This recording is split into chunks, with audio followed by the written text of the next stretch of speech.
Welcome everyone to the National Trust bi-weekly curated gatherings of the clan. We'll give it a few minutes for people to join. I think we're having the fourth or fifth of our bi-weekly calls to bring together panelists and people from across the sector to talk about the impact of COVID-19 on our sector, but as importantly, to talk about the opportunity that we have with the work that we do to be part of a green recovery for our country. Just a few notes about housekeeping. We are going to be sharing the recording of this session. We'll also be sharing along with that recording the record of the chat and the Q&A comments. So we encourage you, everyone listening on the line and participating today, to be as vocal and participative as you can using those two functions. We'll urge you to keep questions in the Q&A slot and we'll try and address them. We've got people here watching those questions coming in and we will also be checking in on the chat. But if there are comments you don't necessarily need to have addressed in real time, you might want to share them with us through the chat function. So thanks very much, everyone. My name is Natalie Bull. I'm Executive Director of the National Trust. Thank you for joining us today for this curated conversation on COVID-19, the heritage sector, and recommendations for recovery. Just a quick recap. Through the course of these calls, we've collaborated with leaders of the heritage movement from across the country to understand the impact on the sector and to develop an advocacy position. We collaborated, 22 provincial and territorial and national organizations collaborated on a letter that was sent to 5 federal ministers recommending that the federal government earmark at least $200 million in stimulus funding to unlock billions of dollars in capital construction and other investments at older and heritage properties. And so we recommended that there be openness in those funding programs to renewal, retrofitting, adaptive use of revenue generating space, and also considering investments in properties owned by nonprofits and charities. So part of social purpose real estate and Canada's social and cultural infrastructure. So lots of good reasons why heritage places can be part of a green wave for Canada, and that discussion about a green wave is getting traction. We've heard the Minister of Environment talk about looking for stimulus investments that are not just shovel ready, but also shovel worthy. The Minister of the Environment has participated in a panel on recovering stronger with a green renovation wave. So those sorts of that discussion about the connection between green investments and the renewal of the economy are already happening here in Canada.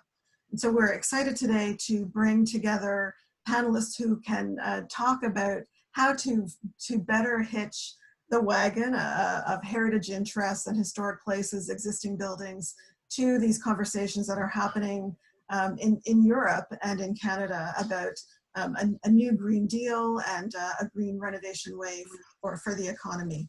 So I'm pleased to introduce today's panelists, and we'll hear about them, hear a bit more about them as they're about to speak. Graham Bell is with us. He's the director of Cultura Trust, based in the north of England, and a board member for Europa Nostra, which is a leading alliance of heritage organizations operating in the UK and influencing this conversation about a new Green Deal for Europe. And we also have Mark Brandt of Thompson Brandt Architects, based in Ottawa, and an important figure in Canada's green heritage movement. And we have Rob Peugeot from the National Trust for Canada, Chris Wiebe, and myself here from the National Trust to be part of this conversation. So I think without further ado, I will ask Chris Wiebe to introduce Graham Bell, who is going to share what's happening with us in Europe on the green renovation front. Chris. Thanks so much, Natalie. I'm Chris Wiebe. I'm the Manager of Heritage Policy and Public Programs at the National Trust here in Canada. And we're delighted to have Graham Bell with us today. it's interesting in following what's happening in Europe to see, how the whole kind of COVID-19 and the ramifications coming out of the pandemic has really energized what, 6 months ago would have been a rather marginal, perhaps less important issue around the greening of historic buildings, and really brought it front and center. So Graham is joining us from Newcastle upon Tyne in Northern England today, and he'll be bringing us up to speed, as Natalie was mentioning, on the European Green Deal and its promise of bringing a renovation wave. What are the possibilities, and how is the COVID-19 situation accelerating that? Graham, as Natalie mentioned, is director of Cultura Trust in the UK and is on the board of Europa Nostra. His current responsibilities for Europa Nostra include saving endangered cultural heritage, post-COVID-19 tourism, the climate heritage discussion, and explaining what digital means to various people. In addition, he has a range of other European responsibilities, including a foundation he set up in Hungary and his work as a special advisor to National Trust England, Wales, and Northern Ireland for many years. So without further ado, I think we'll hand over the reins of the platform to Graham, and he's going to give us an introduction to what's happening in Europe, and afterwards we'll bring in Mark and have a larger conversation with all the rest of you. Thanks so much, Graham. Okay, thank you.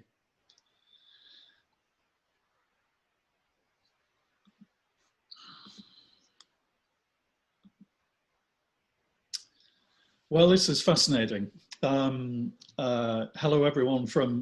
I usually introduce myself in European conferences as being from the disunited kingdom, because I'm rather fed up over the last 3 years of always having to explain why we've chosen Brexit. And of course, not all of the UK had the same opinion.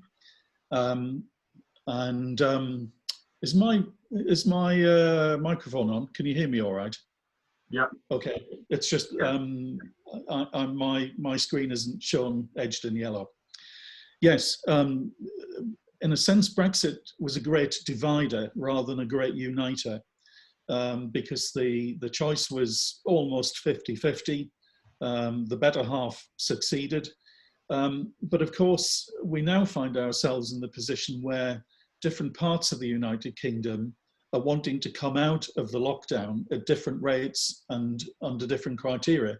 So we're still experiencing a different kind of disunited kingdom. And of course, whenever we're faced with choices, inevitably there are more than one answer. And someone once told me that if you ask 3 archaeologists for their opinion, you will end up with 4 opinions, because there are always more opinions among archaeologists than there are archaeologists. And perhaps we're facing some of those issues with sustainable development goals. As you can see, as you probably know, there are 17. The purpose is not for you to pick which one you like or which one you think is most important. And the reason for my presentation today being called all of the above is because this isn't about choice between. This isn't like one of those dreaded multiple choice exam papers, because the answer really is it has to be all of the above. And if we who work within the cultural heritage sector really want to use the opportunity of people thinking differently to how they did 6 months ago about their life, about how they live, about their work, all of the things, then it has to be an all of the above approach. And in the context of these sessions, I just felt that it was an important point to make, that we're not looking simply within cultural heritage as a sector. We need to be looking outwards as well as looking at our own house. So let's just run through some of the thinking that lies behind this approach. And I want to start with, I suppose, as I started my career, I trained as an architect, but I didn't train in a conventional sense as an architect about design intervention, because my first employer was Ralph Erskine, a British architect working in Sweden, a Quaker, who had not only pacifist beliefs, but a real belief in people and the relationship that people have to their environment. We might say to the spirit of place. And some of you will be familiar with the concerns about face recognition technology, which looks at the characteristics of your face as you're moving around, usually public places, and can identify you and record you. But in a sense, Ralph was about place recognition. He wasn't someone who came along to enforce his views. What he wanted to do was get under the skin of what people believed, what made them who they are in the places that they are. And though this illustration is, in a sense, quite dramatic, it's not so much what it is as what it represents that fascinated me as a young architect. Because what it was trying to do was bring together all of the different aspects of how we can help shape people's lives with them, not for them. And that was about the sense of shelter. It was about the sense of community, because if you look at the way that the block wraps around the dwellings within the centre, there was that sense of it being a hug, an embrace, as well as having a practical function. So all of those things were going through my mind as a young architect and under the formative influence of Ralph Erskine. And those values have stayed with me. And the point is here that architecture for me at that time was not about how things looked, but about what they did in terms of enhancing people's lives. So now we find ourselves in the position that as we move into a Europe re-emerging from this extraordinary threat of COVID-19, that lots of people are beginning to rethink their values. Now, you'll all be familiar that in World Heritage Sites, there is this thing called outstanding universal value. And I think this is a fascinating phrase, because outstanding means that it's above the norm. Universal means that it applies not only geographically, globally, between different societies, cultures, and traditions, but I guess it also means that it has to apply through time. A World Heritage Site designated 40 years ago should still be valid as World Heritage now, and indeed in another 40 years' time. But the key word is value. And this is the distinguishing thing between what is knowledge, something that we know, the facts, and meaning, which is how we apply what we learn. And so as Europe is coming out of this trauma, I guess is a fair way to describe it, a policy that had been devised under the new European Commission, the European Union, just in the back end of 2019, November, when all of the new commissioners were appointed and they were all given mandates to describe how they thought Europe should develop during the next few years. One of the headline missions was the European Green Deal. And being headline, it was intended to be an overarching policy. But suddenly, as we come out of COVID-19, people are thinking, well, actually, this is no longer just the credentials of a responsible Europe. This is actually the mission statement. It's not just about making sure that we do the right thing as we move along, but this should be the thing which inspires people. And that's not just a policy statement, it's actually coming from the ground up, that as the populations of different countries across Europe are leaving their homes for the first time in weeks, or going back to the office, or being allowed in the park, or any of these things, suddenly people are thinking, hey, it doesn't have to be how it was. Things can be different. There can be different priorities. Public transport can operate differently. The way in which we work, the way in which we live, all of these things, in a sense, every aspect about the way we live, perhaps we can, not only that we need to, but we can start to think differently. And one of the ways in which I think that becomes possible is the way in which information about how we live is gathered, or rather not gathered, because you may be familiar with terms like big data or smart data. And of course, anything that we want to aim to achieve is qualitative, but we need to be able to quantify it as well. How do we know where we are? Where do we want to be? And how are we going to get to that place? How can we measure it? And so the European Green Deal in this screen is just looking at some of the ways in which through social inclusion, through economics, through healthcare, all of these aspects of society, we can move towards a measurable progress that comes under that umbrella of the Green Deal. And you'll see on the left-hand side, start a renovation wave. And this is something that, in terms of the terminology of today, that's quite relevant, because what we're saying is, what about what we already have? Never mind just about what we might do in the future, but how do we care for those things? How do we get the best out of what we already have?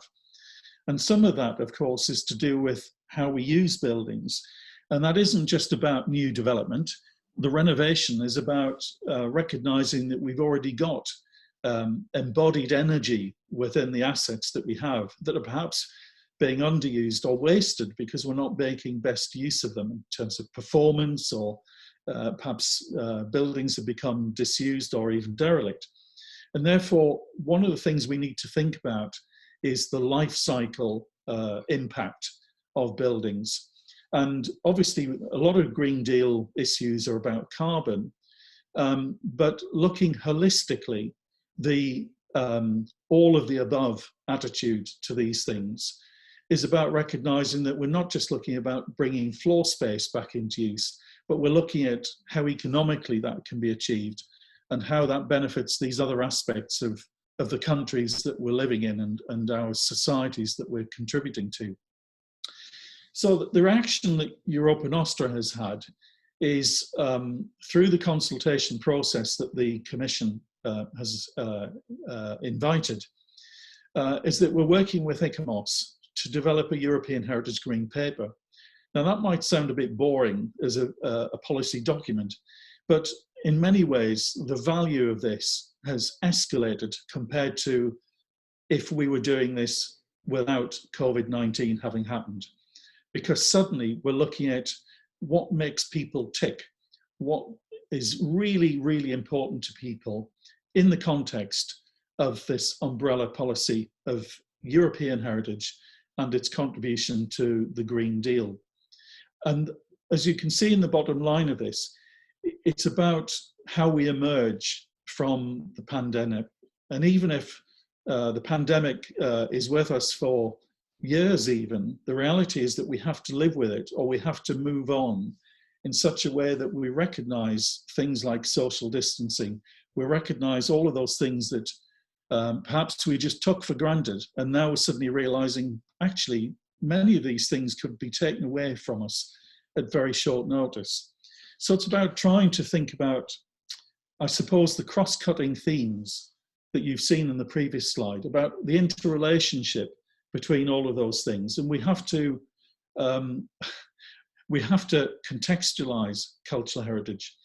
And one of my bugbears, I was the UK national coordinator for European Year of Cultural Heritage. And it is incredible how within the cultural heritage sector, we are so segmented, compartmentalized. We have our own priorities, we have our own networks, our own funding. And the shock that I found was that we weren't even really speaking with one voice as a sector. And some of that has been dealt with as a result of galvanizing action in response to COVID-19. And what we found is that if we really want to make an impact, we have to be transformative. We have to come up with ideas that are, yes, qualitative about our values, but it has to be measurable. We have to be able to say, if we do X, the benefit will be Y, and that those benefits have to be across the issues, not just within our own sector. And amazingly, I mean, one of the partners for Europa Nostra, which I'll come on to later, is basically the Bank of the European Union, the European Investment Bank. And this is a bank that's obviously been around for decades. Its primary purpose is to fund borrowing for major infrastructure projects. So it has some pretty sizable responsibilities in making sure that projects not only can deliver the capital, but can then deliver the revenue and pay back on the loans. And here we are seeing them talking about a climate bank roadmap. Amazing. And the extraordinary thing is that they're not just going to do this, but they're consulting on it. And just to give you some of the headlines, because we don't have a huge amount of time, what they want to do first is make sure that their activities comply with the Paris Agreement this year. Then by 2025, it's only 5 years ago, 5 years to go, they want 50%, half of all of their lending to be climate or environmentally sustainable friendly. And then by 2030, 10 years to go, they want to be lending €1 trillion on this kind of principled borrowing basis. So these are no small numbers. And what it does is move this discussion as being about quality of life into the whole infrastructure, not the bridges and the roads, but the whole fabric of what society needs to be able to operate. Now, it just so happens that about 4 or 5 years ago, Europa Nostra, together with a range of other organizations, civil society organizations, and those within cultural heritage, came together to look at what was at the heart of the European project in such a way that we could identify the overlapping values. And this wasn't premeditated, but it did emerge that at the heart of overlap between our different activities is sustainable development. Now that all looks, it looks as though, well, of course that's going to be the case. And in a sense, you know, we were reaffirming things that people already suspected. But look at this, we've got 4 overlapping sectors. Once we dug down, we found that this silo effect within our own sectors was really quite shocking, because what this diagram says is that 40% of people only worked within their own sector. And then another 33 looked at 2. Only 6% of people working within the cultural heritage sector worked across all domains that you've seen on the previous slide.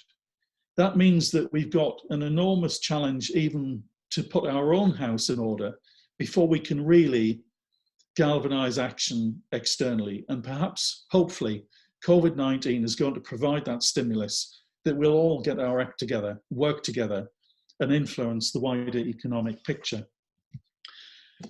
One of the biggest aspects of cultural heritage that's been affected by COVID-19, and I think we have yet to see the full impact, is tourism. And one of the European projects I'm involved with on behalf of Europa Nostra is looking at tourism. Now, this project began in January, before COVID-19 was really gaining momentum globally. And so what we were doing is looking at disadvantaged areas of countries where tourism just didn't reach. Not the honeypots that were swamped with tourists and struggling to manage impact of tourists on, let's say, landscapes or the infrastructure. In other words, that in some ways they were bringing risk to those things that they'd come to see.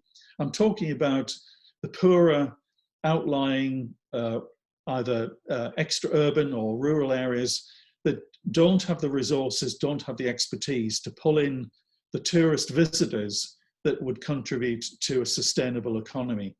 And of course, COVID-19 has completely game changed that into something where we could be seeing some areas totally marginalized, totally bereft of any kind of support or ability to provide their own support.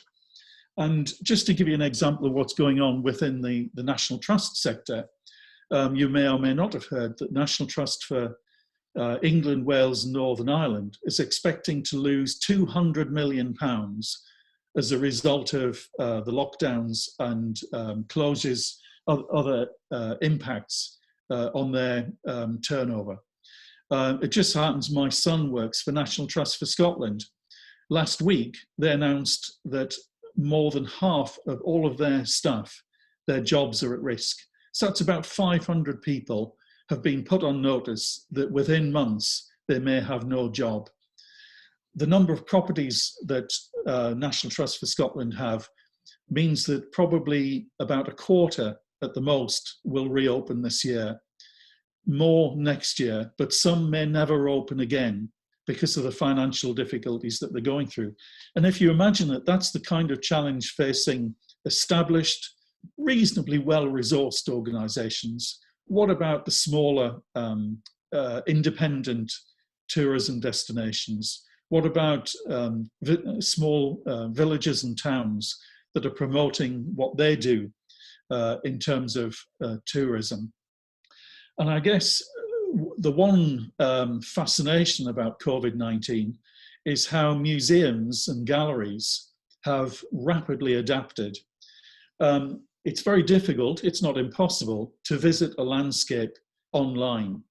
It's not the same, but you can look at collections and learn about the stories that go with them reasonably well, particularly with digital technology like Sketchfab and so on, where you can manipulate objects in 3 dimensions. And I think one of the fascinating legacies of COVID-19 is just how the argument previously about digital being a challenge to authenticity of collections has proved to be the salvation. It's not bringing in the income, but it's keeping museums and galleries alive in people's consciousness. So it means that when they do start to reopen, they haven't fallen off the radar. So these are the kind of things that I can see that are going to be really important. Now, another phrase that you may be familiar with, you may not, is that of the circular economy.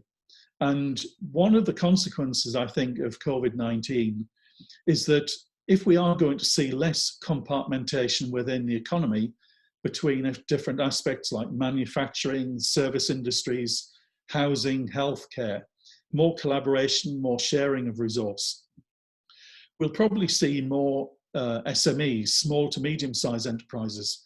There is a view that is emerging that open plan offices pose a greater risk, certainly in the short to medium term, for people's health. And in order to overcome that, they'll become more cellular in terms of screens and divisions. But if we look at settlements and we look at what the circular economy means and the impact on transport, tourism, and all of those other things that we just take for granted, the circular economy is really trying to find ways in which no one is left out. That this is, in a way, looking holistically at not only an ecosystem in terms of landscapes, but the econosystem of an economy, a way in which we can think and work where everyone has a role to play. Now, the illustration that I'm showing here is from Hungary, where in the west of Hungary, on the Austrian border, which was where the whole 1989 reopening of Europe began, with what was called the picnic on the border between Hungary, which was a more relaxed socialist regime, and the Austrian country. This was a place where other innovations could take place. And I do some teaching at postgraduate level at the UNESCO chair here. And we were looking at the role of the circular economy. And this diagram looks at what that could mean. But what you can see in the middle is that even if we're bringing in different aspects, the contributions of the landscape and industry and so on, right at the heart is still the historic town. Quite an important historic town for all sorts of reasons that are not relevant to go into now. But the reason I got involved in this whole area was one building in particular, a synagogue. Now, synagogues in Central Europe, as you can imagine, are charged with symbolism. And this was quite typical in that respect, because the whole Jewish population of Kurseg was put on a train, never to return. And this synagogue has been abandoned ever since the Second World War. But it is part of the story of Kurseg. And working with postgraduate students, we were looking at what role a building like this could have within a circular economy. The two are not incompatible concepts. They both need to function together. And it comes back to my phrase about all of the above. And that brings me on to a theme which is actually, in a way, familiar to National Trust for Canada, because I was reading that your vice chair is involved with the program of the top 10 endangered places. Now, Europa Nostra has been running a program with the European Investment Bank Institute for a number of years now, where we invite nominations for buildings that are of European significance. In other words, most buildings within, well, there are buildings within most countries that are really significant, but do they have European, international significance? And then is the level of risk so great that it needs some kind of intervention? I want you to look at the picture top left. These are the 7 that were just announced back in February, March of this year. And top left is the National Theatre of Tirana in Albania. That was the picture we put up in February, March. And this was what happened on Sunday night. And the tweet is from the president of Albania about what was happening on the ground in Albania. And this is a still taken from, it's a freeze frame from the film of the demolition of the theatre. So these issues are very real and can be incredibly political, whether at a local or national level.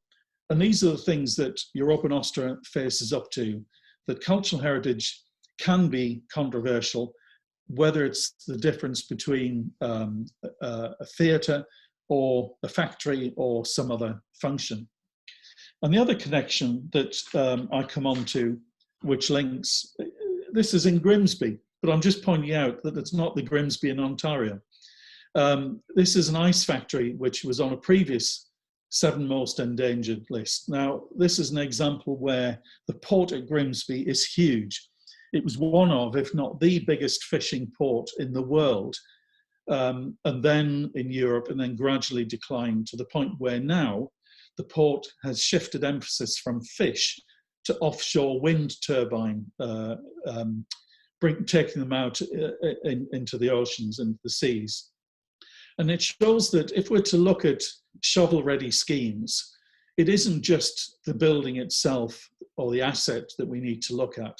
It's the context and how that building still relates to the memory that people have of place, but also the economy that's going on around it, because circumstances change beyond our control.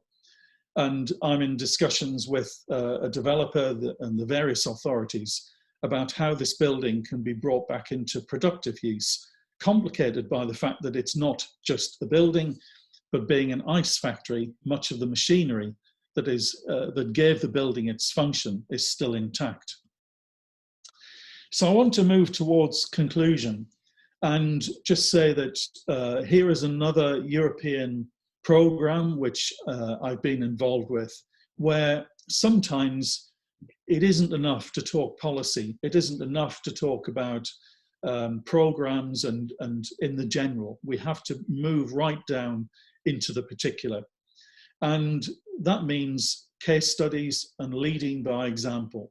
And if we say that things should be done, can we demonstrate that they have and can be done? And my last slide is one of my own projects in the UK, which features in the European programme, where it's the bringing together of the tangible and the intangible. And in fact, this I felt was one of the best examples I could come up with in this short presentation of all of the above, because this is a scheme where it's a historic water mill. There will have been a water mill on this site since the Domesday Book. There will have been various incarnations of the building, but what you see largely dates from the early to mid 19th century. It's a high-grade protected monument. Unusually, all of the milling machinery was still intact and still being used for animal feed until the 1980s. So we were able to not only preserve the building and bring it back from the brink, but preserve the machinery and bring that back into use. And being a water mill, what it allows us to do is to convert the vision of something into a practical reality. We undertake education and training. There is a community share issue where the community can buy shares in the organisation that's going to run the mill. It produces, it's doing it now, it's producing 500 bags of stone ground flour a week when the shops are still bereft of supermarket flour. It's therefore providing traditional foods. We're going to run courses in traditional food making and baking. We use renewable energy. We've installed new hydroelectric equipment to support the use of power on the site. And it's about the biodiversity of the watercourse.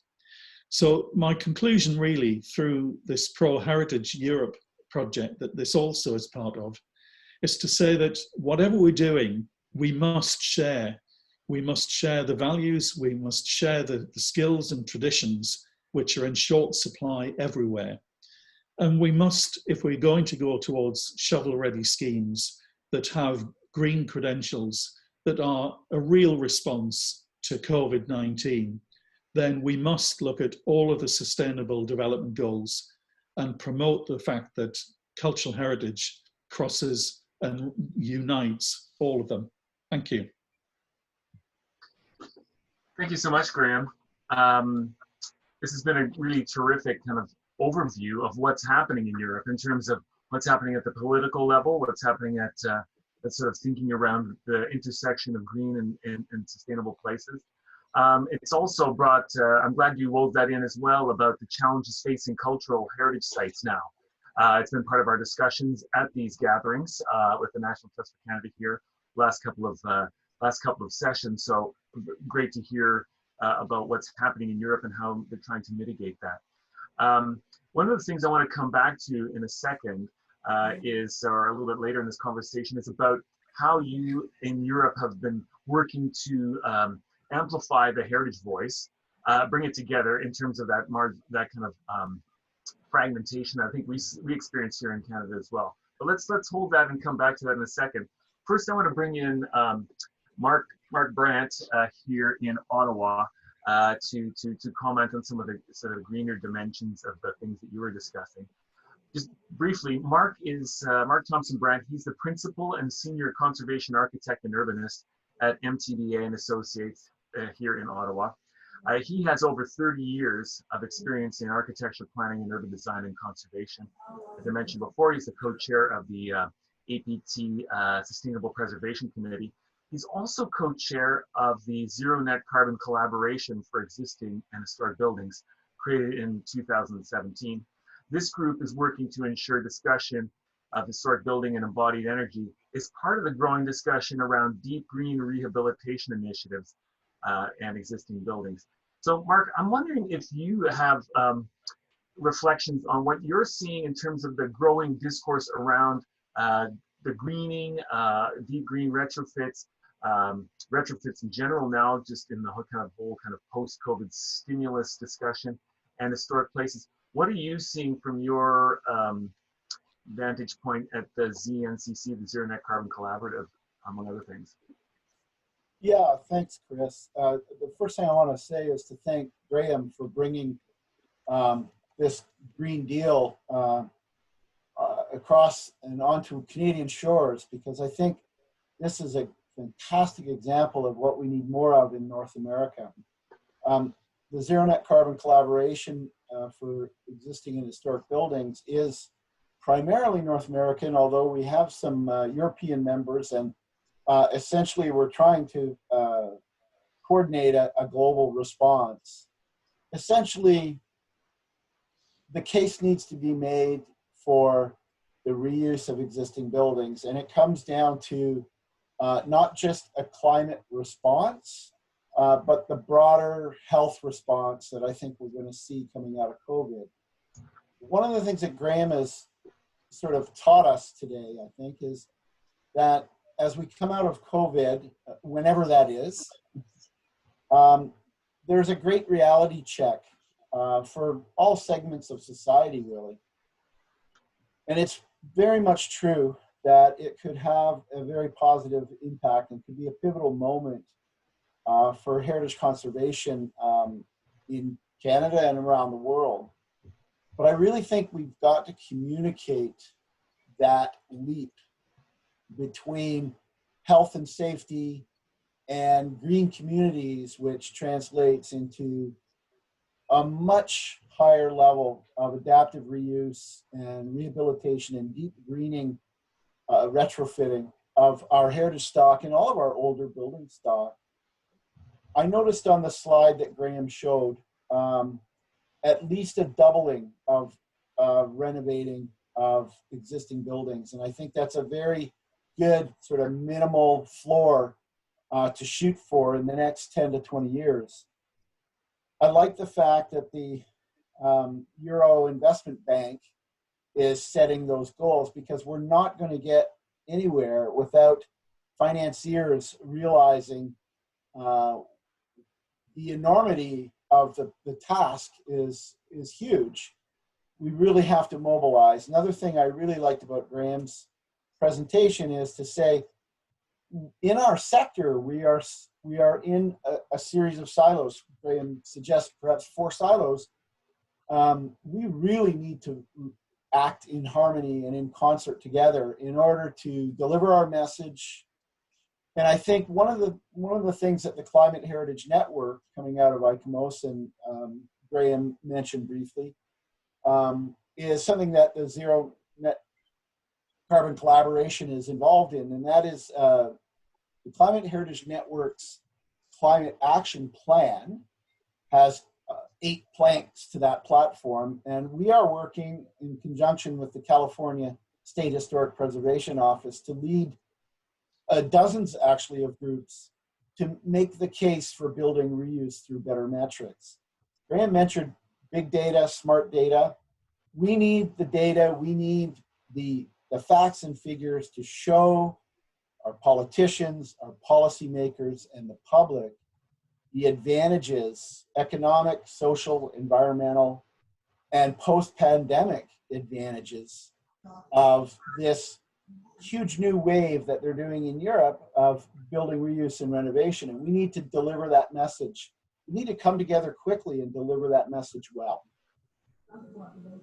Great, and I thank you for that, Mark. I just want to jump in. We've got a question, I think a really relevant question here from KLG of the Architectural Conservancy of Ontario about that sort of conflict between our focus in the heritage sector on existing buildings versus that the focus tends to often be on green new construction. So how do we really get that message out there? I see, Mark, you're probably more familiar with it than we are. The Canada Green Building Council's recommendations to government about recovery, they do talk about the retrofit economy, but there is also a focus there on new green construction. So I would ask either of you to comment on that challenge that we face. Well, I'd like to hear Graham's answer from the European side. From the North American side, we are just seeing now, literally in the last year and a half, where the green building industry, if you will, the mainstream construction and design communities are embracing the enormity of existing buildings and the value of existing buildings in looking at the greening of all buildings. And I think it's something that's going to come on strong quickly, Natalie, but it's really just starting. So we're quite a bit behind in that sense. I'm not sure what is it like in Europe from that sense, Graham?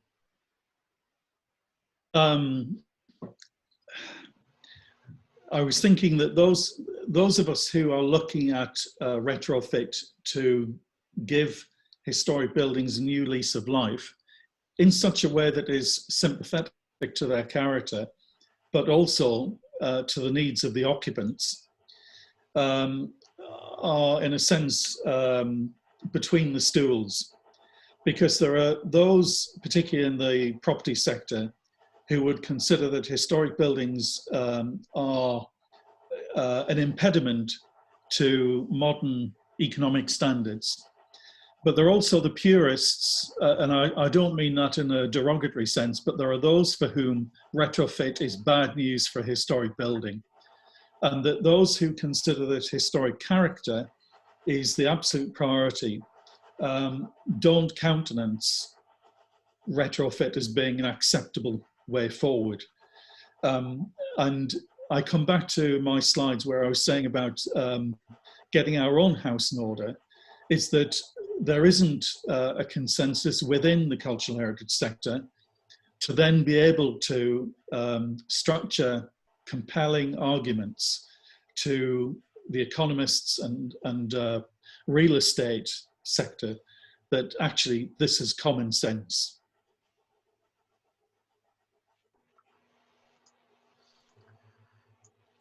Yeah, I think sorry, go ahead, Mark. I know there is a British architect whose book I have read a couple of times about the secret life of buildings. And it's a brilliant book. And he basically makes the point that buildings are made to be reused, and that you can't sit them in a time warp, sit them still. And that it's their very act of reusing the building that keeps its heritage value through generations and over time. So that's a sentiment that I've held as a sort of guiding principle in my life since I read that book a number of years ago.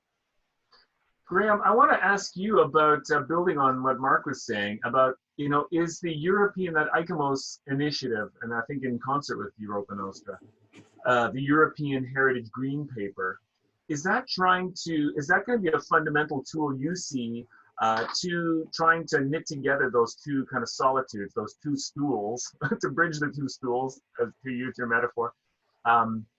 Is that going to be doing some of that hard work in terms of the argumentation that we're hearing about?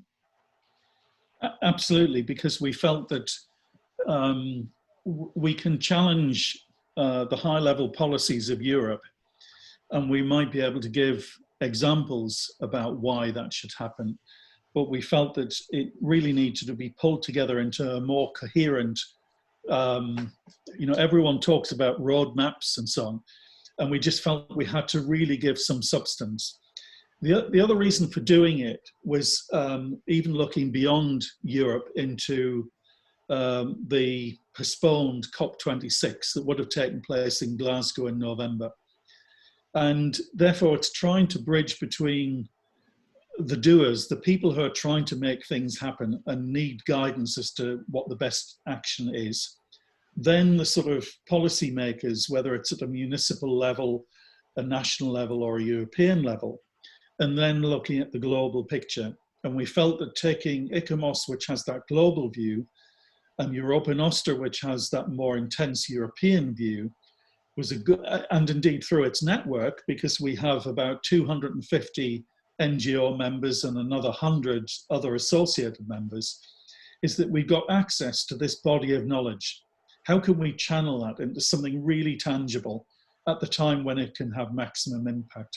So that was where we felt that it was a way in which we could move cultural heritage center stage and give the real mechanics of what it could do to the wider Green Deal. Graham, there's a question in our Q&A box from Laura about One of the points you raised about on your slide from Impact Tour, the link between cultural heritage sites and tourism, and the disproportionate impact on smaller and rural sites that aren't as well positioned right now to respond to this crisis, and breaking down the barriers between the tourism industry and these cultural sites. We run into that a lot, and especially when you're talking about large tourism organizations and that will ignore the smaller sites.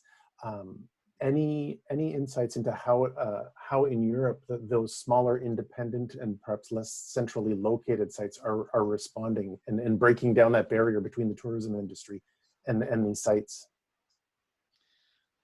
The pattern in Europe is that the smaller and the more localized tourism it comes under the wing of the municipality rather than any tourism agency. So it becomes one of a number of economic and social policies alongside others. And I think that's where we feel that it's not only about the lack of resource. And one theme I felt that I didn't refer to in this is that though we talk about funding a lot, funding is more about resourcing. And if we take, I did some research into National Trust for England, Wales, and Northern Ireland, where I found it hadn't been done, which I found surprising, but National Trust is a body of significant numbers of volunteers. In other words, this is not just a cash economy of an organization, but it's an in-kind organization. And I found out that for every member of staff, there are 3 volunteers.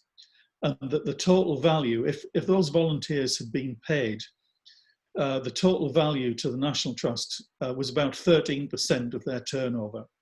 Now, if you look at that on a very localized scale, the proportion of in-kind contributions of volunteers rises significantly and sometimes might be 100%.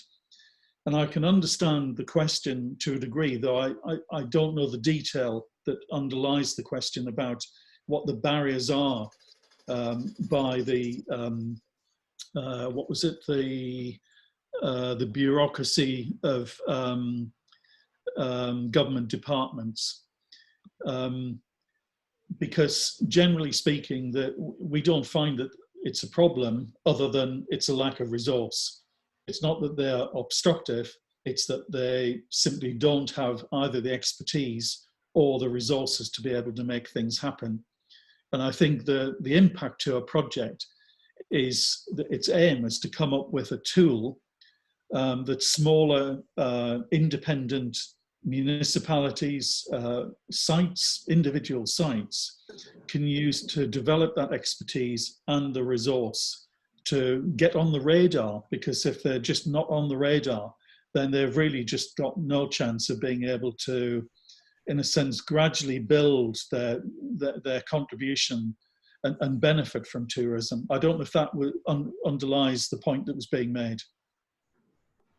I think what I see in that question is an issue that we face in Canada, the sort of silos that exist between tourism, both at the federal level and the provincial level. Tourism is sometimes separate from heritage and culture and infrastructure. So right now we're in a moment where we need to get our word out beyond the heritage sector and beyond elected officials charged strictly with heritage. And in many ways, we're saying it's more important that we speak the language of infrastructure and talk to the people who are going to be making decisions about that funding.